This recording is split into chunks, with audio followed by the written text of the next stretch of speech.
Hey gang, Blankenstein here from Sonic Trinity Studios. Hope you guys are having an outstanding day. This is part 2 of a 5-part series that I put together, creating templates in PreSonus Studio 1. In the last video I showed you how to create a simple template. Or this video, I'm going to show you how to add plugins to it. And the plugins that we're going to be concentrating on is going to be the EQ plugin. This is the most powerful plugin in your recording and mixing arsenal. We're also going to take a minute and go through the audio setup. And I'm going to show you how to map your channels via your recording interface in PreSonus Studio 1. So you can get recording in the right channels very successfully. So without further ado, but before you do, again, I want to thank you very much for watching this video. And please subscribe to this channel. Hit subscribe, hit the like, and hit the notification bell to be notified of any new videos that comes from yours truly. So, without further ado, let's go ahead and get started.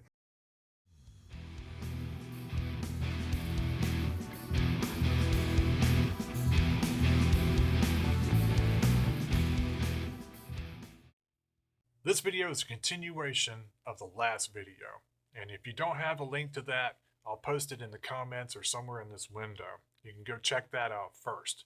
In that video, we set up a template in PreSonus Studio 1. And then we set up buses, we set up effects channels, I showed you how to organize, label, all in an effort to improve your workflow. In this video, we're going to go through song setup, meta info, and audio I/O.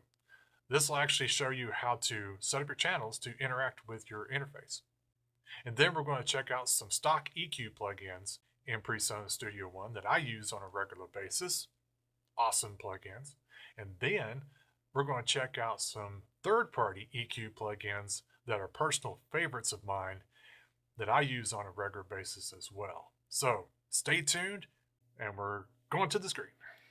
So one of the most important things that you need to do when creating a template in PreSonus Studio 1 or setting up a brand new recording template is to make sure your audio interface is set up correctly. So when you click that input, it's going to point to the correct input channel that's going to correspond with your audio interface.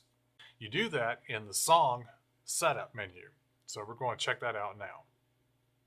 So click song setup. Usually you start off on the general tab. So this may look familiar. As you may remember, back when you opened Studio 1, you got your projects, you've got your information over there, everything's good. You click new song, and it's going to launch a window very similar to this.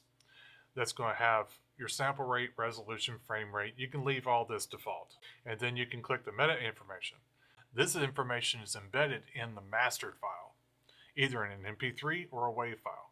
So when you send your song off to Spotify, iTunes, Google Music, or Amazon Music, this information is going to be embedded, and then you can add artwork here that's also going to be embedded into the file. The most important tab, however, is the audio I/O setup. So we're going to click this. There's a lot of different audio interfaces out there, from one channel all the way up to, I don't think, 32 channels, I believe. That's for the big mixing consoles. For my environment, I'm using a Universal Audio Apollo 8, which has 8 channels. And it's also connected to a Focusrite Octapre via an optical cable, which gives me 8 more channels. So with a total of 16 channels. I need to set mine up, and I need to map the input channels accordingly. So to do that, I have my system set up so that I've got the first 8 channels that are going to be mono. And then I have 6 channels set up as stereo and 2 channels set up as mono. They're kind of extra channels so that in case I need to plug in a microphone or an instrument or something like that. So to add 8 mono channels, just click this button that says add mono. And you can click it all the way up to 8. All right, so good. And then you can take these and you can colorize them if you want. So we can put these as a pretty green. I thought you could do all at one time, but I guess you can't. I wish you could. That would be really good. You can also click in here and rename them. So this would be like the Slate ML1 mic.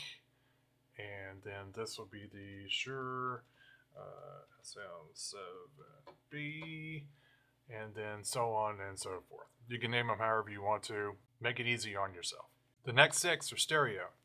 Because my electronic drums are stereo, and my 2 keyboards are stereo as well. So I'm going to add those.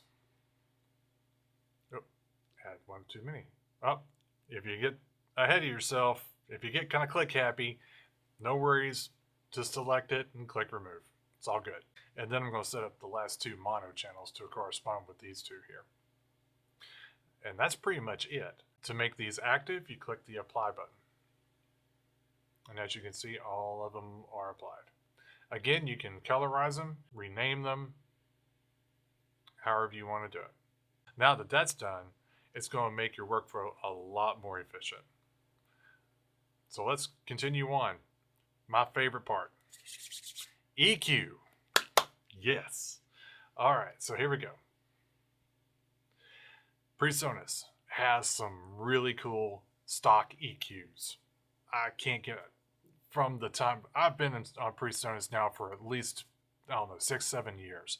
The plugins that are now in PreSonus Studio One, especially in version 5, have changed drastically. They're so much more easier to use. They're so much more efficient, and they just sound really good. One of the most powerful stock plugins in PreSonus Studio One is called the Pro EQ. It's a very, very powerful tool, and it's fully transparent, no colorization whatsoever. This is where you could really surgically correct any instrument that is on that track that you've applied this EQ to. And it has 5 bands that you can adjust, has a low cut filter and a high cut filter. It has an auto gain correction. And what this does, if you don't know, when you make EQ corrections to the audio in this track, it's either going to increase or decrease the volume. The auto gain correction is really cool because it'll compensate for that gain or for that cut. So your audio will sound at the same volume if you bypass it. Bypass it, enable it, it'll stay at the same volume. So be sure to check out this EQ. Guarantee you're going to love it. Another really good EQ in Studio One, and it's more, I call it more of a combo EQ, and it's called a channel strip. So the reason I call it a combo EQ is that it has like multiple functions. You have a separate low cut control here, which is called a high pass filter. You've got a small compressor, very simple compressor, where you can do just a simple compression. And if you want to know more about compressors, I'm going to do another video, part 3, and I'm going to go through some compressors and I'll show them to you. But in the meantime, we're going to stick with this. So a simple compressor, and then the EQ is a 3-band EQ, gain controls, and frequency selection. Very easy, simple, straightforward. This also has the auto gain correction as well. You can actually disable this and make a manual correction if you need to. The Pro EQ and the channel strip all are automatable. I don't know if that's a word or not. I'm going to use it. It is now. So you can set up automation for each one of these controls. You can set it up as a track, or you can set it up as a controlled automation in the track itself, in the audio track. You can also set up side chaining for the Pro EQ and for the channel strip. The next couple of EQs I'm going to show you are more what I call the surgical EQs. I call them surgical EQs because you can do so much with them. Not to say that the Pro EQ can't do it, but I tend to gravitate more towards this third-party plugin because it's kind of the Pro EQ on steroids. Let me just put it to you that way. So the first one I'm going to show you is called FabFilter Pro Q3. If you're interested in this, go to fabfilter.com, go download the demo, and try it out. Guaranteed you're going to thank me in the end. This is a killer EQ. Just an awesome EQ. So full spectrum from, I guess, 10 hertz all the way up to 20 up to 20K, 20,000 hertz, you can select multiple points all along here. You are not limited at all. And each one of these points, of course, are adjustable, where you can boost or cut. You can also change the Q to a tight or very wide. Okay. And then with the low cut and the high cut, you can adjust the slope, whether it's an aggressive slope or a more lenient slope. So if I wanted to roll off, say, 30 hertz, then I could do a slight gradual roll off, or I can be really aggressive. That would be like a brick wall. The other feature I love about the FabFilter Pro Q is this dynamic feature. And it's similar to what I would call a multi-band compressor. So each one of these points on the frequency grid, you can set these up as a dynamic EQ by simply doing either a boost or a cut, right click, and say make dynamic. Now you see this little area right in here? You can adjust this down or up, however you want to do it.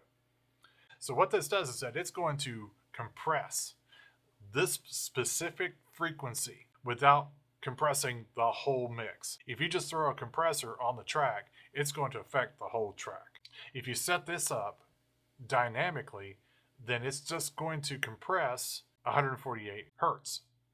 It's pretty cool. So to kind of demonstrate that, I'm going to kick this off and I'm going to play, let's see, we are on my bass drum here. So simple bass MIDI track I added here. So let's go ahead and play this. See what it sounds like. Okay.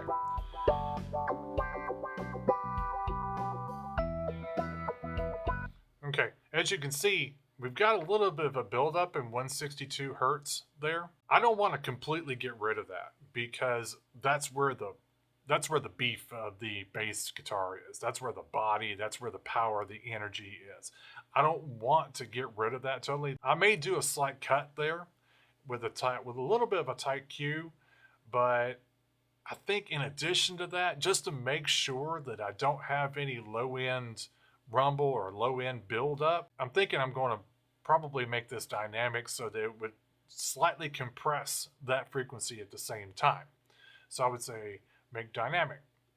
So I'm just going to maybe cut it at about a dB and then use the dynamic control to compress it maybe like 2 or 3 dB.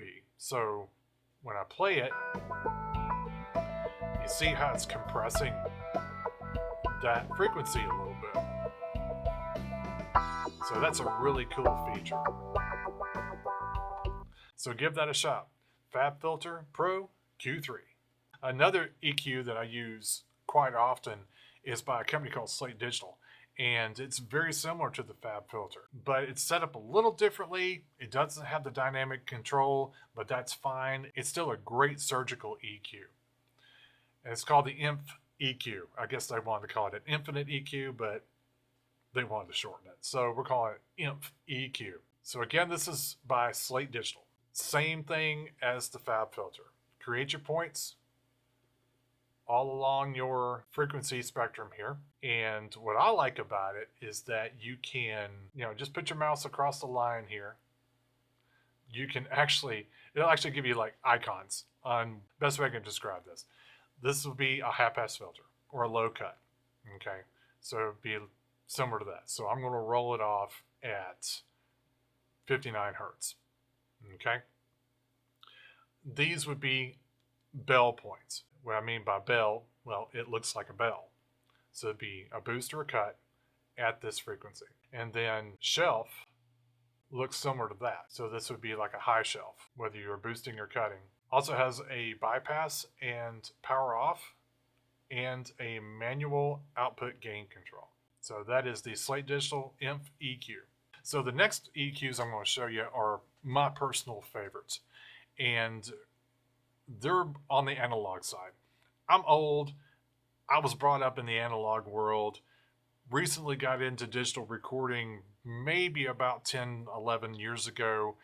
Came over, cut my teeth on the analog mixing console. So when I got into this, I thought, man, okay, this is so much easier, but I want that warmth and that sonic harmonic distortion that old analog gear had. And lo and behold, I got it. So I got about 3 or 4 EQs that I use that are more the analog side. So the EQs I'm going to show you are by a company called Slate Digital. I've been using Slate Digital products now for, I don't know, 3 or 4 or 5, I can't remember how many years.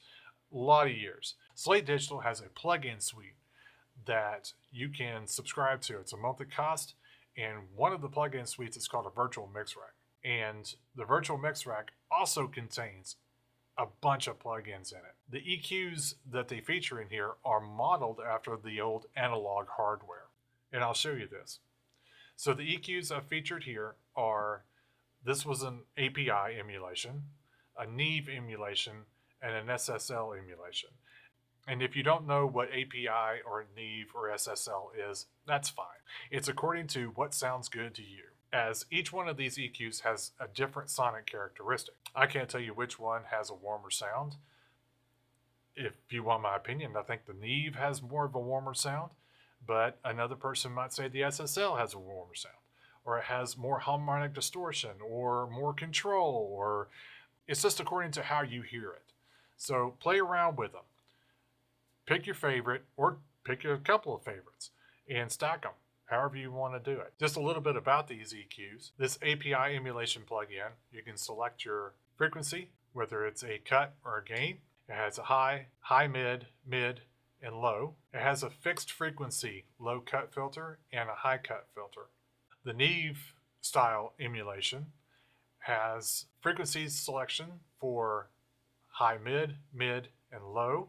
It also has a low cut filter that you can select the frequency that you want. Same with the SSL style. High frequency, cut or boost. In this mode, it's shelf. So it's like a shelving EQ. But if you click this, it's more the bell shaped. Okay, so you got a high frequency, high mid frequency. You've got frequency selection, cut, boost, also a Q control. You got the mid frequency and a low frequency, and then you have your high pass filter down here at the bottom. These are 3 of my favorite EQs that I use on a pretty much a regular basis. They're always in my template. They're always being used, and they're so awesome. Another really good plugin in PreSonus Studio One is called a Fat Channel XT. I call this a multi-function plugin. I'll show it to you. So it has a section up here which contains a high-pass filter and a gate control. Also, it has 3 compressors and 3 types of EQs. You can buy expansions for this, and actually it'll give you a whole lot more selection. But by default, out of the box, you get some really good selections here. For instance, if we enable these, we can select like compressor. It would be like a standard compressor, or you get a tube compressor, which is like an LA2A, or a FET compressor, which is equivalent to 1176. The EQs, what we're talking about today, if I don't get off topic, it'll be great. The EQs that we're talking about today, standard EQ, pretty similar to the channel strip or the Pro EQ, adjustable points throughout the frequency spectrum, gain, cut, boost, Q level, very powerful EQ. Or if you want that analog style EQ, but you don't want to spend the money for third-party plugins, you can get the same thing in the Fat Channel XT. So with the passive EQ, this is a Fairchild emulation. If you're not familiar with Fairchild, read up on them. Fairchild is the leading standard as far as EQ and compressors, and just because they're old school analog, they got that vibe, and that's about the best way I can describe it. Again, this is a Fairchild emulation. you have booster cut, frequency selection, and attenuation is like the Q. You can select a bandwidth, booster cut for a high frequency, choose your high frequency here, and you can also choose a high mid frequency here as well. Very, very nice EQ. Does an excellent job. Sounds great too. Another analog type EQ is based off the Neve EQ. Very simple EQ. Select your frequency, cut or boost. This is the low frequency, low mid frequency, and high frequency. The high frequency and the low frequency are both shelving EQs. So that's the shelving up and up like that. And then these two are bell EQs. So that's it. I showed you some stock plugins that are in PreSonus Studio One. I also showed you some of my favorite analog third-party plugins that I use pretty much on a regular basis. If you want, post down in the comments down below. Tell me your favorite EQs that you normally use in your mixes, in your recording sessions. I'd love to be able to see that. And if it's something I've never heard of, I will definitely go check it out. Well, that's it, gang. Thank you so much for watching this video. Do me a favor, post down in the comments down below. Let me know what EQs you like to use in your home studio or even on a laptop sitting underneath a tree. And please, click the subscribe button, click the like button, click the notification bell to be notified of any new videos that come out. Be on the lookout for part 3 in this 5-part series. So you guys have a great day. We'll see you next time. Go forth and conquer.